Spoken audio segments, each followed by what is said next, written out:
2 spoon அளவு கடலெண்ணெய் ஊற்றிக்கோங்க. எண்ணெய் சூடாகட்டும். 1 ஸ்பூன் ஜீரகம், 1 ஸ்பூன் சோம்பு, 1 ஸ்பூன் மிளகு, 2 ஸ்பூன் வரமல்லி, கல்பாசி, ஒரு சுருள் பட்டை, 3 பிரிஞ்சி இலை, ஒரு 5 ஸ்டார் பூ, 2 ஏலக்காய், 2 ஸ்பூன் அளவு மிளகாய்த்தூள், வெறும் மிளகாய்த்தூள். இதில் மிளகாய் தான் போடணும். இது குண்டு மிளகாய் நம்மக்கிட்ட இல்லாதனால நான் வந்து மிளகாய் தூளில் 2 ஸ்பூன், வெறும் மிளகாய் தூளில் 2 ஸ்பூன் எடுத்து வச்சுருக்கேன்.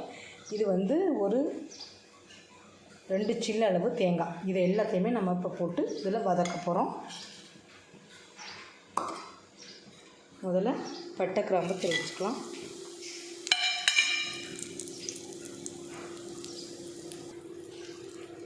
அடுத்து மிளகு போட்டுக்கலாம். அடுத்து சோம்பு போட்டுக்கலாம்.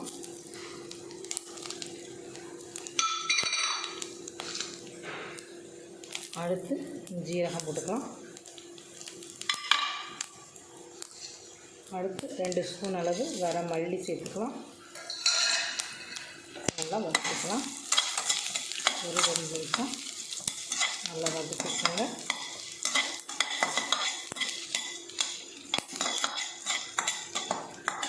இப்போ இந்த தேங்காய் சேர்த்துக்கலாம்.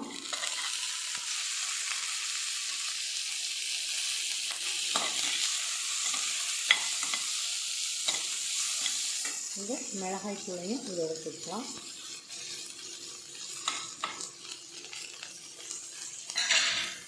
அதையும் போட்டு நல்லா வதக்குங்க.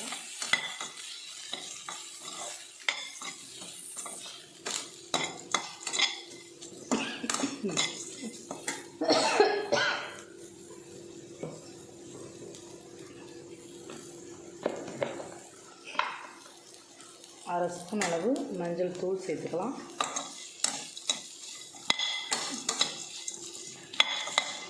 இதமான சூட்டில் தான் வதக்கணும். அடுப்பை சிம்மிலேயே வச்சு நல்லா வதக்கிக்கோங்க.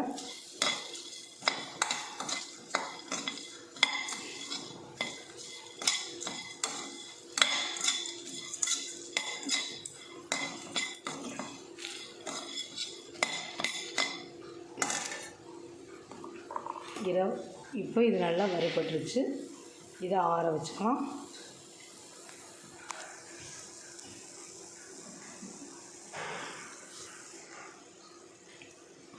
இது நல்லா கொஞ்ச நேரம் ஆறட்டும். இப்போ ஆறுனா இந்த மசாலாவை நல்லா நைஸாக அரைச்சி எடுத்துக்கலாம். அதே கடாயில் ஒரு 3 ஸ்பூன் அளவு கடலெண்ணெய் ஊற்றிக்கோங்க. கடலெண்ணெய் நல்லா சூடானதுக்கப்புறம் அரை ஸ்பூன் அளவு சோம்பு பொரிஞ்சதுக்கப்புறம் கருவேப்பிலை, ஒரு கைப்பிடி அளவு சின்ன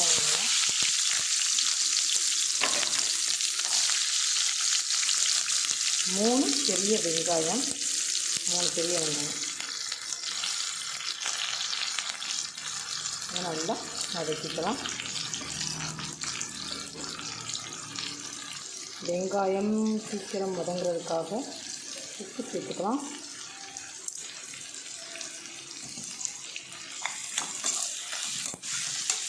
சீக்கிரம் வெங்காயம் வதங்கிடும்.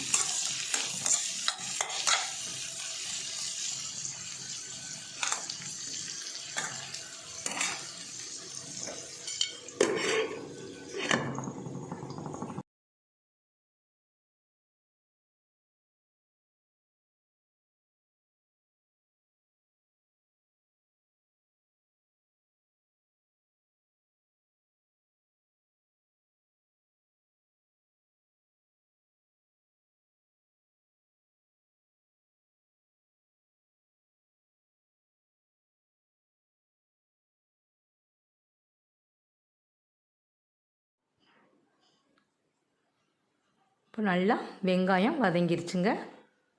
இந்த அளவுக்கு வெங்காயம் வதங்கணும். அப்போ தான் நமக்கு குழம்பு நல்லா டேஸ்ட்டாக இருக்கும். இப்போ கட் பண்ணி வச்சுருந்த தக்காளியை சேர்த்துக்கலாம்.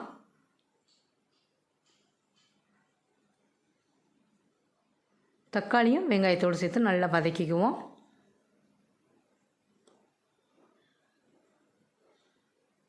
இந்த சிக்கன் குழம்பு தோசை, இட்லி, சாதம் எல்லாத்துக்குமே பொருத்தமாக இருக்குங்க. கெட்டியாக கிரேவி மாதிரியும் வைக்கலாம். நம்ம கொஞ்சம் தண்ணி ஊற்றி குழம்பு மாதிரி இன்றைக்கி வச்சுருக்கோம். இப்போ தக்காளி வெங்காயம் எல்லாம் நல்லா வதங்கிடுச்சு. தக்காளி தான் நல்லா வதங்கிடுச்சு. இஞ்சி பூண்டு எல்லாரோட பச்சை வாசனையெல்லாம் போய் நல்லா சூப்பராக ரெடி ஆகிடுச்சு. இந்த நேரத்தில் நம்ம இந்த அரைச்சி வச்சுருந்த மசாலாவை சேர்த்துக்கலாம்.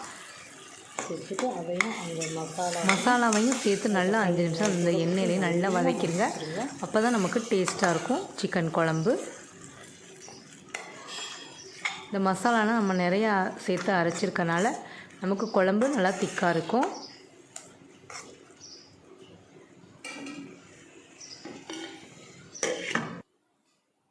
இது 1/2 கிலோ அளவு சிக்கனுங்க. இது எலும்பும் கறியுமா இருக்கும்ல, அந்த மாதிரி சிக்கன்.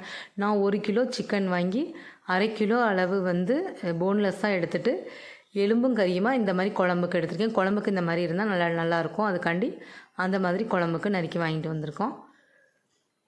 இப்போ கறி போடும்போது வீடியோ எடுக்க முடியலை. இப்போ கறியையும் சேர்த்து அதோடு நல்லா ஒரு 5 நிமிஷம் வதக்கிக்குவோம். அதுலேருந்தே நமக்கு தண்ணி வரும். அப்புறமா நம்ம தேவையான அளவு தண்ணி ஊற்றிக்கலாம். ஏன்னா மசாலாவோட சிக்கன் சேர்ந்தால் நல்லா டேஸ்ட்டாக இருக்கும். அதுக்காண்டி ஒரு 5 நிமிஷம் நம்ம மூடி வச்சு அந்த சிக்கனில் அந்த மசாலாலாம் இறங்குற அளவுக்கு மூடி வச்சு நம்ம வேக வச்சுட்டு அதுக்கப்புறம் நமக்கு தேவையான அளவு தண்ணி ஊற்றிக்கலாம். நம்ம மசாலா அரைக்கும் போதே ஒரு 1/2 ஸ்பூன் மஞ்சள் தூள் போட்டோம். இப்போ ஒரு 1/2 ஸ்பூன் மஞ்சள் தூள் சேர்த்துக்கலாம்.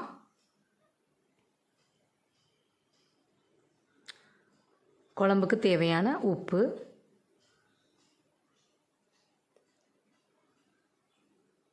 மூடி போட்டு ஒரு 10 நிமிஷம் நல்லா வச்சுருங்க. அப்போ தான் நல்லா வெந்து நமக்கு சூப்பராக இருக்கும். கிரேவியும் குழம்புமா நல்லாயிருக்கும். அப்பப்போ மூடி திறந்து கிண்டி விட்டுக்கோங்க, ஏன்னா அடி பிடிச்சிடாமல் இருக்கிறதுக்காண்டி. இப்போ சூப்பரான சிக்கன் குழம்பு ரெடி ஆயிடுச்சுங்க. இது தோசை, இட்லி, சப்பாத்தி, சாதம் எல்லாத்துக்குமே பொருத்தமாக இருக்கும். இன்றைக்கி எங்கள் வீட்டில் நைட்டு தோசைக்கு இந்த சிக்கன் குழம்பு தான் வச்சோம். அந்த வீடியோ தான் எடுத்து போட்டிருக்கேன். இவ்வளோ நேரம் பார்த்ததுக்கு ரொம்ப ரொம்ப நன்றி. Thank you friends. செட்டிநாட்டு சிக்கன் குழம்பு